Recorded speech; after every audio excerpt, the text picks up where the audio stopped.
Les vierges, bienvenue à vous sur ma chaîne. Je suis ravi de vous retrouver pour vos guidances du mois de février. Alors, comme vous pouvez le voir, les vierges, j'ai déjà tiré vos cartes en amont. N'oubliez pas que oui, cette guidance est valable pour votre signe solaire, lunaire et ascendant. Et si jamais ça ne vous parle pas, je vous invite à aller voir votre signe lunaire ou ascendant. Peut-être que vous allez y trouver plus d'éléments qui seront en accord avec ce que vous traversez en cette période. Si ce n'est pas le cas, et ben écoutez, c'est pas grave, c'est qu'il n'y a pas de message pour vous, en tout cas venant de ma part, pour votre mois de février. Dans ce cas-là, je vous invite à aller voir un de mes confrères ou une de mes consoeurs qui saura vous apporter ce dont vous avez besoin. Voilà les vierges. Bon, j'en ai fini pour cette courte intro. On va directement passer au plat de résistance. Alors, vous commencez le mois, les vierges, avec ce 5 d'épée. 5 d'épée, ça nous renvoie à cette idée qu'il y a quelque chose qui vous empêche de prendre votre envol, quelque chose qui vous retient.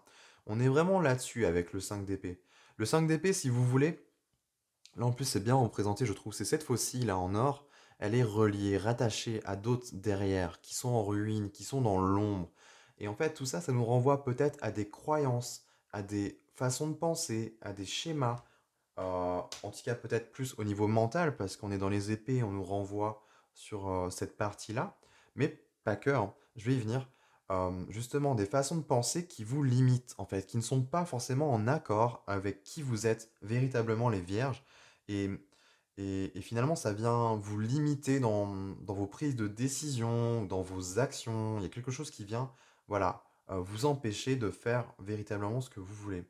Moi, ça peut être aussi, alors, l'autre aspect, ça peut être généralement le 5 d'épée. Moi, ça, c'est une carte de conflit, de toute façon, qu'on se le dise. Mais généralement, j'y vois surtout des personnes, ou en tout cas un entourage qui nous est familier. Alors, ça peut être la famille, ça- pardon, ça peut être des amis, ou ça peut être des collègues, ou je sais pas. En tout cas, des personnes que l'on connaît bien, que l'on côtoie, et qui viennent un peu semer le trouble ou la zizanie. Ça peut être tout simplement tout bête, hein. Vous avez envie de faire quelque chose, vous en parlez, et on vous dit: Ah, je sais pas, t'es sûr? Moi, je ferais pas comme ça si j'étais à ta place. Bah, rien que ça vient semer en fait une petite graine dans votre esprit, et ça vient semer le doute finalement, et ça vient vous empêcher ça pourrait. En tout cas, c'est un exemple. C'est peut-être pas ce qui se passe réellement, mais c'est juste pour illustrer cette carte, hein. Et finalement, bah, ça vient vous empêcher de, de faire ou ce que vous aviez envie de faire. Ça vous retient finalement. Et c'est vraiment ça, ce 5 d'épée. En tout cas, pour moi, elle est vraiment symbole de quelque chose qui vous tire vers le bas. C'est vraiment ça. C'est quelque chose qui vient vous combler, vous combler, vous plomber.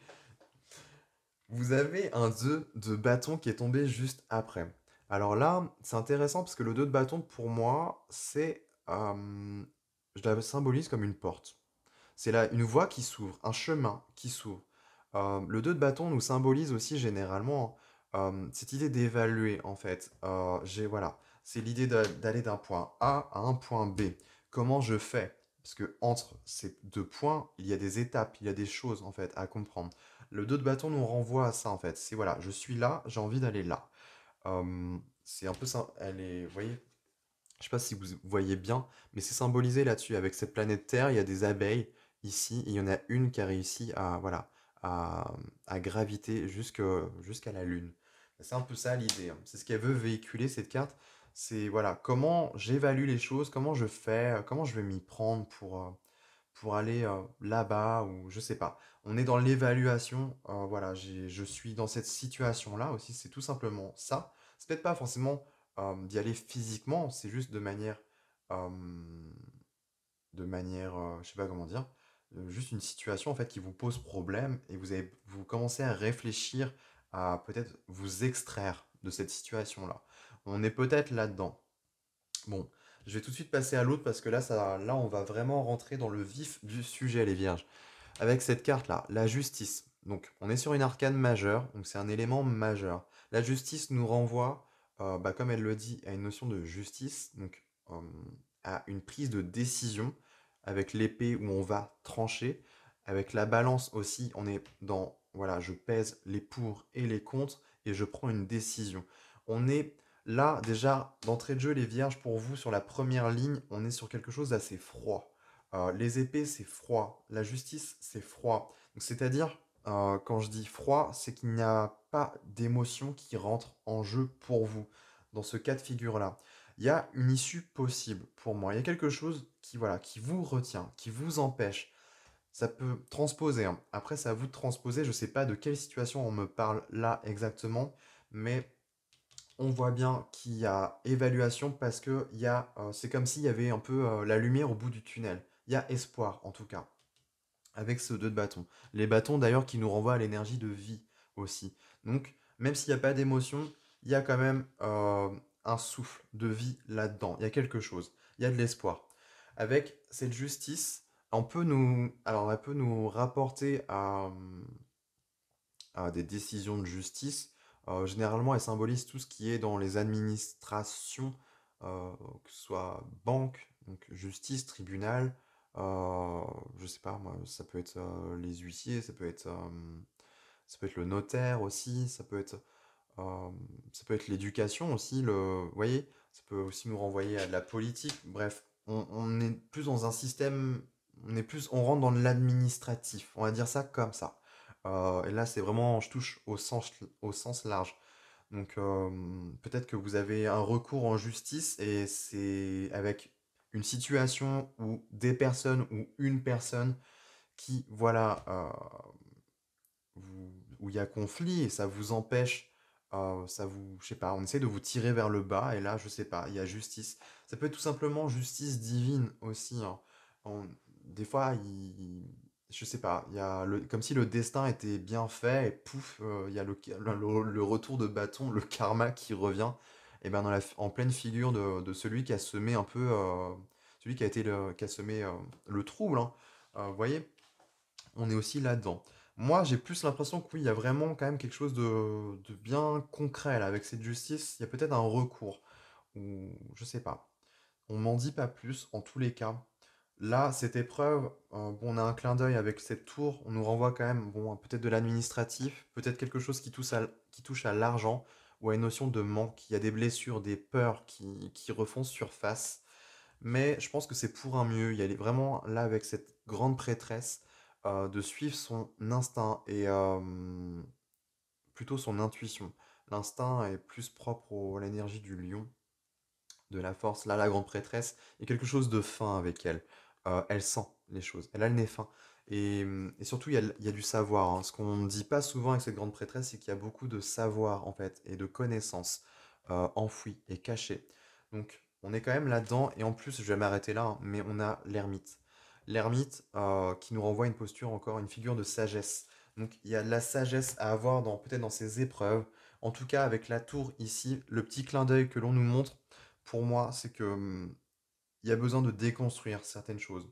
Il y a des choses qui doivent peut-être s'arrêter. Je sais pas. Peut-être que c'est un élément brutal, un événement brutal plutôt, on va dire ça comme ça, qui arrive soudainement, qui vient voilà, vous déstabiliser. On est quand même un peu là-dedans avec la tour. En tous les cas, cette carte est positive parce que si ça arrive, c'est que ça n'était pas bon, dans tous les cas. Donc c'est qu'il est temps que ça change et que ça évolue. Et je vais y venir parce que le changement, on le retrouve quand même. Et là, vous terminez, mais juste magnifique. Enfin, c'est juste magnifique, les vierges. Vous allez voir. On y vient. Peut-être ouais, que c'est un élément perturbateur, mais c'est un mal pour un bien. Le 4 de denier nous renvoie à cette notion de sécurité et de stabilité. Les deniers qui font référence aussi aux finances, mais aussi aux biens matériels. Peut-être qu'on me parle là d'une maison, parce qu'on est sur un 4. Et moi j'y vois toujours le 4, c'est le carré, les fondations. Bon, on est peut-être là-dessus, sur un bien immobilier. Il y a peut-être problématique, il y a peut-être litige justement vis-à-vis de ça. C'est tout à fait possible. En tous les cas, le cas de denier symboliquement nous renvoie à une notion alors soit de rester ancré, bien ancré, une notion de fermeté, une notion de stabilité, donc zone de confort, ou alors, bien au contraire, des fois le conseil, c'est justement de sortir de ce 4, sortir un peu de sa forteresse là, de sa petite zone de confort pour atteindre un mieux. Et en fait, j'aime bien parce que dans ce jeu-là, il est symbolisé par des papillons qui sont en train de briser ce plafond de verre. Et ces deniers là qui sont en train de tomber en ruine. Il y a l'idée de pas trop rester figé non plus, pas trop s'accrocher dur comme fer à une situation où, vous voyez, il y a peut-être nécessité, en tout cas dans cette épreuve, de voir les choses autrement. Et on va y venir parce que vous avez quand même le pendu ici, donc c'est assez intéressant. Peut-être de faire confiance justement à la vie, ou vous faire confiance, tous aussi, c'est tout à fait possible. Mais il y a une notion de se dépasser, en tous les cas, de sortir de sa zone de confort, où tout ça, ça vous pousse voilà, à montrer, je sais pas, ça vous sort de, ouais, de vos zones de confort. J'ai pas d'autres mots pour ça. Ça vous sort, ouais, de votre petit cocon que vous aviez tissé jusque-là, mais là, il est temps de se révéler tel un papillon. Et on a la mort, justement. Et je parle de papillon, mais la mort symbolise, c'est aussi, elle est très reliée au papillon, parce que la mort dans le tarot est symbolisée par un processus, alors de mort, de fin, mais c'est un processus de métamorphose, en fait, tel le papillon. Donc on est quand même là-dedans pour vous, les vierges.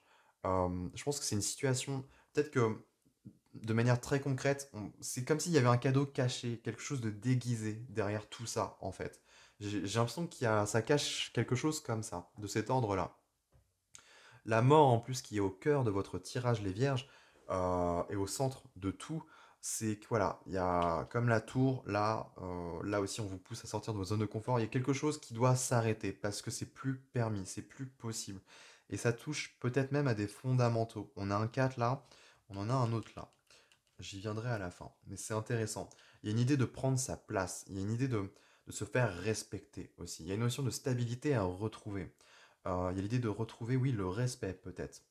Là, je saute des étapes, mais bon, il y a une dimension entreprise, il y a une dimension, je sais pas, physique aussi dans le sens où je vois une structure.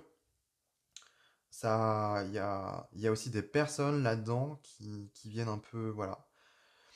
Il y a du changement encore. Là, on est vraiment que sur du changement. On vous pousse là à vous transformer. C'est presque une épreuve, mais qui va accélérer le processus de transformation en fait. Euh, Là, vous êtes en mode cocon. Vous dites non, je suis encore bien, là, je suis encore au chaud, tout ça. Mais au final, non, ça va. L'événement arrive là pour, oui, pour vous déstabiliser, mais c'est bon en fait, finalement. Même si ça ne l'est pas sur le coup, mais c'est bon en fait pour l'après, pour ce qui s'en vient après. On a la Nantes qui est tombée, donc c'est une carte qui a été rajoutée expressément dans ce jeu, et j'aime bien parce qu'elle est représentée par un fœtus qui est entouré et enveloppé d'un serpent. Ça nous renvoie à plein de symboles là. Il y a une notion de, voilà, avec le fœtus, de nouveauté. Moi j'y vois l'idée de faire peau neuve en fait. Il y a une notion de guérison. On nous renvoie à un processus cellulaire aussi. Je sais pas, j'ai l'impression de voir ça me renvoie à un œuf, à quelque chose de nouveau, euh, une régénérescence aussi. On est là-dedans.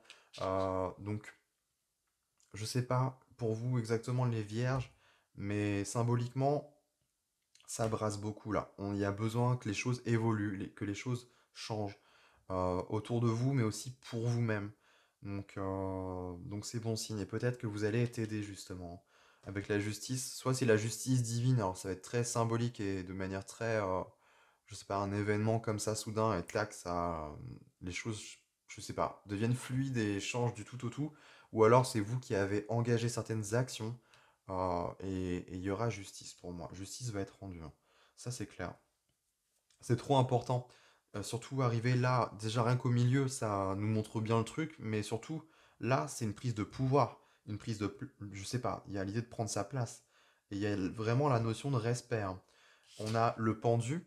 Donc c'est intéressant parce que le pendu nous montre quand même un processus où on est peut-être dans l'immobilité, où on n'est peut-être pas en mesure de, de, de faire les choses ou d'acter quoi que ce soit. Comme si tout était remis entre les mains de quelque chose d'autre. Vous voyez, on est quand même un peu là-dedans, où on ne gère pas tout. Mais le pendu, ce que vient nous dire cette carte aussi, c'est qu'elle nous invite généralement, et vous voyez, j'avais pas fait gaffe, mais on revoit encore ces papillons. Et justement, c'est là. Il y a peut-être quelque chose à comprendre. Le pendu, c'est ça. Il se met à l'envers pour voir justement l'envers du décor, pour voir pour changer son objectif, pour changer son regard en fait, voir son environnement autrement et y trouver en fait des clés là-dedans, de la lumière, de la vérité. Le pendu, c'est ça. Sur cet axe-là, on voit bien que voilà, il y a nécessité peut-être de se calmer. Je sais pas exactement, mais il y a une notion de, je sais pas, de rester calme, de rester ancré aussi et, et de faire confiance, de se faire confiance, de faire confiance voilà, à ce qui est mis en place. Il y a quelque chose là que l'on va comprendre. Est-ce que c'est des... Je ne sais pas si c'est des personnes physiques ou juste des croyances ou des pensées à revoir, mais en tout cas, là, on voit l'envers du décor. Pour moi, on voit littéralement l'envers du décor. Et ce qui est juste génial, les vierges, c'est que vous avez un roi de bâton et l'empereur qui est tombé. C'est juste dingue, c'est des figures qui sont très fortes et très puissantes, ça en impose. Il y a le côté impérial, j'aime bien avec cette couronne de pan. Le roi de bâton, on est dans la force de vie, dans la vitalité. Il incarne la notion de meneur, de leadership, d'entrepreneuriat aussi, c'est la force d'action. L'empereur, on est presque encore là-dedans, mais il y a plus une notion de structure. Ça rejoint un peu ce cadre de denier. Mais là, c'est une structure, je pense, c'est vous, c'est intérieur, c'est intime. Là, on me parle parce que l'empereur, si vous voulez, c'est le 4. C'est aussi la carte du bélier, le bélier qui est très entreprenant. Donc, on est quand même là-dedans. Est-ce qu'il y a, justement, est-ce qu'on toucherait pas à une notion d'entreprise et qu'il n'y aurait pas des trucs à régler ou à vous révéler? Il y a, je sais pas, c'est dans la force de caractère, dans la force de volonté, il y a quelque chose d'assez... C'est très intime, il y a des choses à revoir là peut-être, dans ce qu'on a entrepris, dans... Il y a une prise de place, une prise de pouvoir, une prise de responsabilité là. On revoit les choses, je sais pas. Il y a une notion aussi de faire les choses par soi-même, pour soi-même, et surtout comment on l'a pensé, comment on le pense en fait. Et pas comme les autres voudraient que l'on fasse. Il y a un truc de très de toute façon, le roi de bâton, c'est le lion. Il y a quelque chose de très royal, de très noble. Et le lion, on vient pas lui dire ce qu'il a à faire. Il sait très bien comment être, en fait. Et comment faire les choses pour avoir aussi. Dans l'être et l'avoir. Donc, et sachant qu'on a l'empereur juste après, bon, on vient un peu là enfoncer le clou, hein. Clairement. Je pense que c'est, je sais pas ce qui se passe exactement, mais en tout cas l'événement vous pousse là, les vierges, à, à révéler votre nature. Il y a l'idée d'expression, hein. Là, on est sur de la force masculine, on est sur de l'expression du masculin, on n'est pas sur le féminin là. Le féminin, il va intérioriser, ou alors si ça avait été une reine de bâton, comme justement les lions avant vous, ils avaient la reine de bâton et eux c'était plus dans la subtilité, vous voyez, dans le charme. Là, le roi de bâton, il est peut-être même plus brut de pomme, on s'en fout, il s'en fout même. Il dit les choses, il rentre dans l'art en fait, parce qu'à un moment, faut, je sais pas, quand il faut, point, c'est tout. Il va se faire respecter tout simplement, parce que ça va être juste en fait, ça va être compris, et ça va être... il y a la notion de respect hein, qui est très présente, je trouve. Il y a une notion de dignité aussi à retrouver. Il y a quelque chose comme ça. Là, avec la justice, la Nantes et l'empereur, on n'a que des arcanes majeures d'ailleurs. Il y a justice qui va être faite, il y a rééquilibre qui va être retrouvé.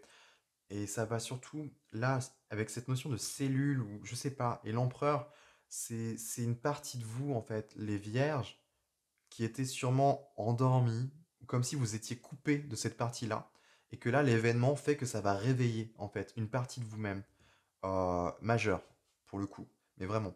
Donc plutôt intéressant. Pour moi, ça se termine bien parce que on va vous voir et vous allez vous faire respecter. Et il y a besoin là de vous faire respecter dans un cadre de justice. Il y a quelque chose, il y a conflit là, c'est clair et net. Quelque chose qui essaye de vous tirer vers le bas. Mais voilà, il y a besoin aussi de vous transformer de l'intérieur et de montrer que non, stop en fait. Et pour que, je sais pas, peut-être qu'on vous lâche. Il y a là dans la diagonale, dans un peu la synthèse, vous partez dans une zone de conflit où on vous rabaisse. Peut-être que c'est juste une façon de penser finalement, où vous accordez trop d'importance à ce que les gens disent de vous, en fait. Mais là, il y a processus de mort, de changement, et on a l'empereur. Et l'empereur, c'est pareil, c'est droit, c'est carré, c'est lui qui décide. C'est les directives, il les a en fait. C'est lui qui mène la danse, qui mène sa barque. On va dire ça comme ça. Chacun sa barque en fait. Donc chacun la mène comme il veut. C'est bien de dire aussi pour les autres, c'est bien voilà d'entendre, mais de là à trop se rabaisser finalement, parce que c'est un peu ça, à ce que les autres pensent de vous, ça peut être ça aussi. Je sais pas, mais là il y a un stop. Ça évolue, c'est du bon là. J'ai pas d'autres mots parce que c'est assez clair pour moi, c'est que ça vous pousse vraiment à vous imposer. C'est clair et net les vierges. Je peux pas dire mieux. On me dit pas expressément ce que c'est, mais en tout cas, c'est clair que l'épreuve pour vous, c'est de prendre votre place et de montrer bah, votre véritable nature. Ça, c'est clair. Mm. Voilà les vierges, je pense que j'ai fait à peu près le tour pour votre guidance. J'espère que ça vous aura plu, que ça vous aura apporté quelques éléments de compréhension ben, nouveaux. Auquel cas, peut-être que ça vous confortera dans ce que vous traversez, ce que vous vivez en ce moment. En tous les cas, si jamais ça vous parle pas, n'hésitez pas à aller voir votre signe ascendant lunaire. Et puis sinon, bah, écoutez, c'est aller voir un de mes collègues qui peut-être ça vous aidera un peu plus, peut-être que vous en retirez plus d'informations. Bref, je me répète, ça je l'ai dit dans l'intro. En tous les cas, les vierges, je vous embrasse et on se retrouve pour le mois de mars euh, dans les vidéos, dans votre... Je sais plus parler. On se retrouve dans les vidéos du mois de mars pour vos guidances, voilà, mensuelles. Pouf, je vais aller faire une petite pause, moi. Allez, je vous embrasse, les vierges, et bisous, plein de bisous.